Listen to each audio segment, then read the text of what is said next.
Neutrino ఈ particle దాదాపు భారం లేని విద్యుత్ ఛార్జ్ లేని సబ్ ఆటమిక్ పార్టికల్. ప్రతి సెకండ్కి లక్షల కోట్ల న్యూట్రినోస్ మన శరీరాన్ని ఎటువంటి హాని చేయకుండా దాటుకుంటూ వెళ్తాయి.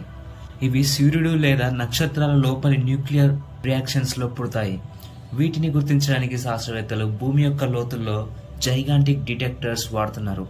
అంటే 50,000 టన్నుల ultra pure water plus thousands of sensors తో.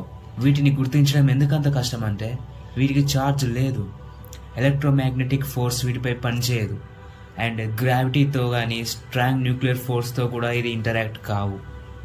ఇవి పూర్తిగా మ్యాటర్తో సంబంధం లేనివి అని చెప్పలేము, ఎందుకంటే ఇవి వీక్ న్యూక్లియర్ ఫోర్స్తో కూడా కొన్నిసార్లు ఆటంలోని కణాలతో కొల్లైడ్ అవుతున్నాయి. ఇలాంటి రేర్ కొలాజన్స్ వల్ల ఐస్ వాటర్లో టైనీ ఫ్లాష్ లైట్స్ ఏర్పడతాయి. ఇవి మ్యాటర్తో ఎలాంటి సంబంధం లేనివి, సో ఇవి గోస్ట్ పార్టికల్స్.